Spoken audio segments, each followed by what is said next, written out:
Semoga pembelajaran kita kali ini bermanfaat dan kalian diberikan kemudahan dalam memahaminya. Dan Ibu juga tidak lupa mengingatkan kalian untuk tetap stay at home, stay safe, dan stay healthy, supaya kita semua selalu dalam keadaan sehat walafiat. Oke, berdoa mulai. Ya, berdoa selesai. Kita mulai pembelajaran kali ini.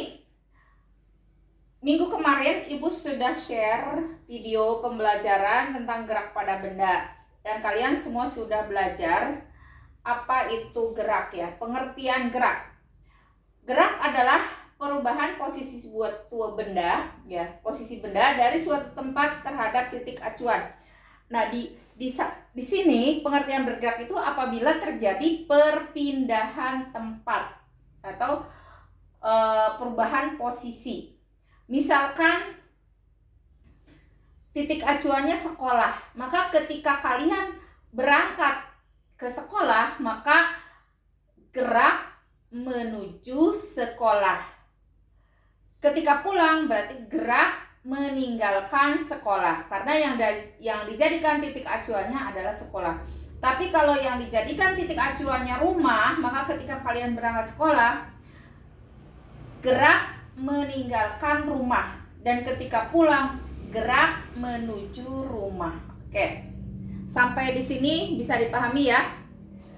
Nah, macam-macam gerak itu ada gerak semu ya, gerak yang tidak sesungguhnya. Contoh gerak semu harian matahari. Kalian bisa melihat posisi matahari awal terbit di timur, kemudian sore tenggelam atau tenggelam di barat. Padahal sesungguhnya matahari itu tidak bergerak. Yang bergerak siapa atau apa? Yang bergerak adalah bumi. Karena dia melakukan rotasi dan revolusi, sehingga ada gerak semu tahunan dan gerak semu harian. Kalau rotasi, gerak semu harian, sedangkan akibat revolusi menghasilkan gerak semu tahunan. Yang kedua, gerak lurus. Gerak lurus itu ada GLB dan GLBB. GLB adalah gerak lurus beraturan. Jadi dari mulai awal start lurus, tidak mengalami perubahan kecepatan. Kalau misalkan kita naik motor, dari mulai start kecepatan 20 meter per sekon, terus tidak ada kenaikan kecepatan. Yang kedua, gerak GLBB ya, gerak lurus berubah beraturan. Gerak lurus berubah beraturan itu adalah gerak lurus di mana ada perubahan kecepatan, bisa dipercepat, bisa diperlambat. Misalkan kita naik motor dalam lintasan lurus, tiba-tiba kita harus ngerem, kemudian kita harus ngegas. Nah, itu berarti gerak lurus tapi berubah beraturan. Ngerem dan ngegas itu percepatannya dipercepat dan diperlambat itu secara teratur. Kalau kenaikannya 2 meter per sekon, 2 meter per sekon, 2 meter per sekon, itu berarti GLBB dipercepat. Tapi kemudian kalau ngerem dikurangi 2 meter per sekon, dikurangi 2 meter per sekon sampai akhirnya berhenti, itu namanya GLBB diperlambat. Nah, di sini ada perubahan kecepatan atau ada percepatan dan perlambatan. Yang ketiga adalah gerak melingkar. Gerak melingkar yaitu gerak yang lintasannya berupa lingkaran. Contohnya adalah gerak pada jarum jam. Nah, kalian lihat dari posisi 12 terus sampai ke posisi 12 lagi, itu berarti 1 jam. Nah, itu geraknya melingkar. Dan yang terakhir ada gerak parabola. Gerak parabola itu seperti ini. Ya. Gerak parabola itu seperti itu. Seperti kita menendang bola ke atas, kemudian setelah posisi maksimum bola itu akan jatuh bebas ke bawah, membentuk setengah lingkaran. Nah, ini disebut dengan gerak parabola. Oke, sampai sini ada pertanyaan? Kalau tidak ada, kita lanjutkan ke materi berikutnya. Titik C. Maka jarak tempuhnya adalah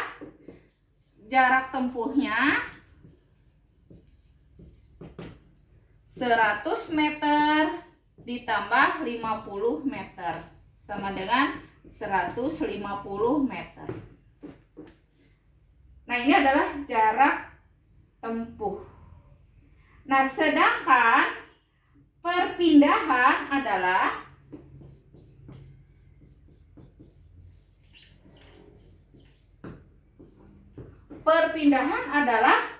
perubahan posisi dari titik awal ke titik akhir.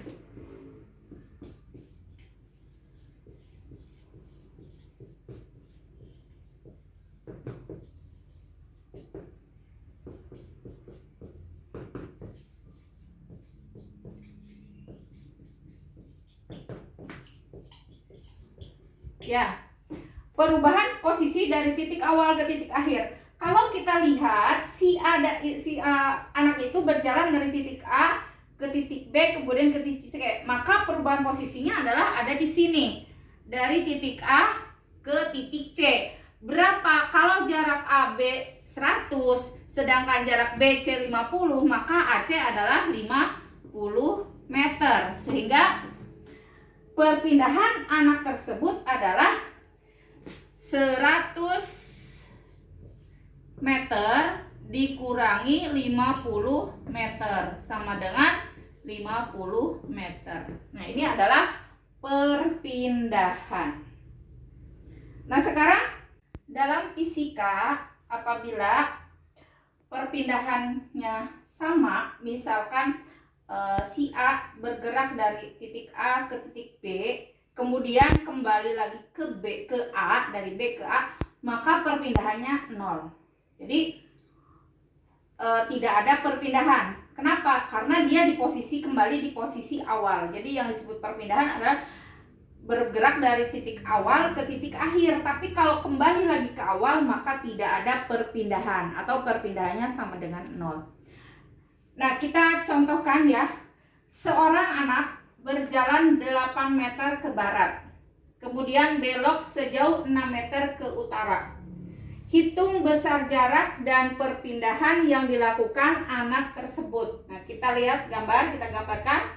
Misalkan ini garis A ya, titik A itu 8 meter, kemudian ke barat, kemudian bergerak ke utara sejauh 6 meter.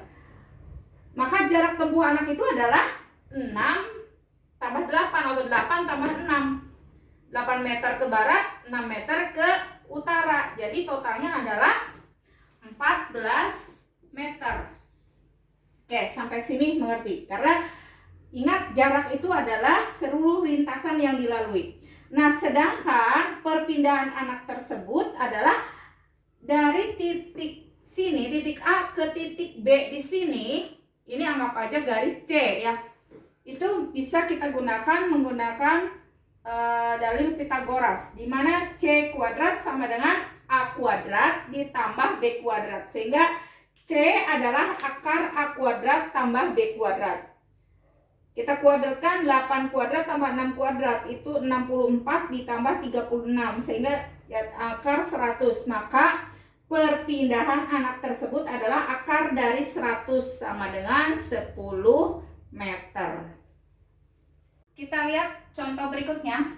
Seorang siswa berlari mengelilingi lapangan di lapangan berbentuk lingkaran yang jari-jarinya 7 meter. Jika anak tersebut berlari sebanyak 2,5 putaran, berapakah besar jarak dan perpindahan anak tersebut? Ya. Jawab. Kita lihat. Jarak tempuh itu adalah seluruh lintasan yang ditempuh oleh anak tersebut. Maka menggunakan keliling. Rumus keliling lingkaran adalah 2 kali V kali R. Kita tahu V-nya adalah 22/7. Sedangkan banyaknya putaran yang dilakukan adalah 2,5 putaran. Maka kita kalikan 2,5 kali 2 kali 22/7 dikali 7. 7 adalah R. Sehingga hasilnya adalah 110 meter. Nah, sedangkan perpindahannya hanya bergerak dari setengah putaran aja. Kenapa? Karena yang dua putarannya itu adalah dari awal ke awal lagi semula, dari titik A misalnya ke titik A lagi satu putaran, dari titik A ke titik A lagi 2 putaran. Seperti kita ketahui bahwa dalam fisika, kalau benda bergerak dari titik awal kembali ke awal lagi, maka itu disebut tidak berpindah, sehingga besar perpindahannya hanya setengah putaran. Maka perpindahannya adalah 0,5 kali 2 kali pi kali r, atau 0,5 kali 2 kali 22 per 7 kali 7. 0,5 kali 44 sama dengan 22 meter. Oke, sampai sini kalian paham? Baik, kalau sudah paham, Ibu lanjutkan ke kelajuan dan kecepatan. Kita lanjutkan kelajuan dan kecepatan. Kelajuan adalah besar jarak tempuh dibagi dengan waktu tempuh. Sedangkan kecepatan adalah besar perpindahan dibagi dengan waktu tempuh. Dalam kehidupan sehari-hari, kita sering menggunakan istilah kecepatan. Nah, walaupun yang diukur adalah jarak tempuh per waktu tempuh. Karena memang itulah sesungguhnya yang kita lakukan. Nah, dalam fisika, kelajuan atau kecepatan itu mempunyai rumus V sama dengan S per T, di mana S itu jarak, satuannya meter, T itu waktu atau satuannya sekon, dan V sama dengan kelajuan atau kecepatan, rumusnya satuannya adalah meter per sekon. Nah, kalian mungkin sering melihat alat ukur kecepatan di motor atau di mobil, itu namanya speedometer ya. Speedometer itu alat untuk mengukur kecepatan. Biasanya di sana tertera kilometer per jam. Nah, untuk sistem internasional, kelajuan atau kecepatan itu memiliki satuan meter per sekon. Contoh, sebuah motor bergerak menempuh jarak 1.200 meter, ditempuh dalam waktu 1 menit. Berapakah kecepatan atau kelajuan motor tersebut? Nah, kita biasakan kalau untuk soal fisika itu diketahui, yang diketahui adalah S atau jarak itu 1.200 meter. Kemudian T itu 1 menit. Ingat, 1 menitnya diubah ke dalam detik atau sekon. 1 menit itu sama dengan 60 detik atau 60 sekon. Berapakah V? Nah, kita tahu bahwa V sama dengan S per T, sama dengan 1.200 meter dibagi 60 sekon, sama dengan 20 meter per sekon. Bagaimana kalau yang ditanya jarak? Nah, kita lihat jarak. Kalau dari V sama dengan S per T, maka S sama dengan V kali T. Oke. Bagaimana kalau ditanya T? T sama dengan S per V. Gampang kan? Jadi kalau ditanya S sama dengan V kali T, sedangkan kalau ditanya T sama dengan S per V. Baiklah, kita lanjutkan ke materi berikutnya, yaitu GLB dan GLBB. GLB adalah gerak lurus beraturan. Nah, ciri-ciri dari GLB adalah lintasannya lurus, kecepatannya tetap, jadi tidak mengalami perubahan kecepatan, artinya tidak mengalami percepatan. Jadi kalau misalnya kita naik motor dari awal start sampai akhir itu hanya kecepatannya misal 20 meter per sekon, udah terus, tidak digas, tidak direm. Baru nanti kalau kita ngerem berarti berubah, jadi bukan GLB lagi. Sehingga kalau kita buat grafik P terhadap T, maka X-nya adalah lurus saja seperti ini. Nah, ini kalau misalkan grafik ticker timer atau tetesan oli, maka dia tetap konstan. Dari jarak pertama, kedua, ketiga, keempat, jaraknya tetap. Ini adalah GLB. Nah, sedangkan GLBB adalah gerak lurus berubah beraturan. Nah, siapa yang berubah, yaitu kecepatan. Kecepatannya berubah-ubah, tapi secara teratur. Misalkan kita masukin, misalkan kita ngegas dari kecepatan 20 meter per sekon menjadi 30 meter per sekon. Setelah 30 meter per sekon menjadi 40 meter per sekon. Begitu kita ngerem dari 40 meter per sekon, kita turunkan menjadi 30 meter per sekon. Dari 30 meter per sekon kita turunkan menjadi 20 meter per sekon. Dari 20 meter per sekon kita turunkan menjadi 10 meter per sekon. Nah, pada saat kita berhenti, maka percepatannya sama dengan 0, kecepatannya juga sama dengan 0. Motor itu berhenti. Nah, itu adalah GLBB. Jadi bisa dipercepat saat kita mengegas dan bisa diperlambat, yaitu saat kita mengerem motor. Jadi tidak bisa kalian naik motor tiba-tiba maju melonjak begitu ya. Yang bagus tuh naiknya perlahan-lahan secara teratur. Ngerem juga tidak mungkin, lagi kecepatan 120 km per jam tiba-tiba dibuat 0. Yang terjadi adalah kalian bisa tersungkur ya. Maka di sini yang disebut GLBB adalah perubahan kecepatan tetapi secara beraturan. Bisa dipercepat, bisa diperlambat. Ya, grafik GLBB dipercepat, ini adalah kecepatan. Ini adalah waktu. Jadi kecepatannya naik, maka jaraknya juga, kecepatannya bertambah, waktunya bertambah, jaraknya juga bertambah. Nah, contoh grafik tetesan oli ya, kalau kita misalkan punya motor, olinya bocor, ketika diperlambat maka olinya rapat-rapat. Tapi pada saat motor kita ngebut dipercepat, maka tetesan olinya akan jatuh pada jarak yang jauh. Ini adalah gambar grafik dari GLBB dipercepat. Nah, contoh GLBB dipercepat itu ada sepeda yang bergerak di turunan ya. Kalau kita naik sepeda di jalan yang menurun ya, turunan, itu tidak usah digoes, ngegelinding sendiri. Kemudian mobil yang digas, kelereng yang bergerak di bidang miring atau bola atau benda yang jatuh bebas, itu dipercepat.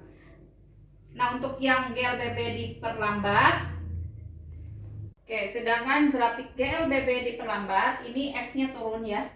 Jadi dari kecepatan tinggi berkurang sampai pada T tertentu kecepatannya sama dengan 0. Nah, grafik tetesan olinya dari tadinya renggang menjadi rapat-rapat. Karena tadinya jaraknya jauh, setelah direm maka menjadi rapat. Ini adalah grafik dari GLBB diperlambat. Nah, contoh GLBB diperlambat. Nah, tadi kalau sepeda yang bergerak di turunan itu dipercepat, yang menanjak di tanjakan itu adalah yang diperlambat. Kalian mungkin kalau gue di tempat yang nanjak lama-lama turun, sepedanya dituntun ya, karena sudah nggak kuat lagi goesnya. Kemudian mobil yang direm lama-lama berhenti. Bola yang bergerak atau menggelinding di karpet yang kasar, lama-lama dia tidak maju lagi. Atau bola yang dilempar ke atas. Nah, itu bola yang dilempar ke atas mengalami proses perlambatan. Nah, ini adalah grafik dari GLBB diperlambat beserta contohnya. Selanjutnya nanti akan Ibu kasih beberapa soal latihan yang harus kalian kerjakan. Nah, minggu depan kita bertemu lagi dalam gaya dan hukum Newton. Terima kasih atas perhatiannya. Assalamualaikum warahmatullahi wabarakatuh.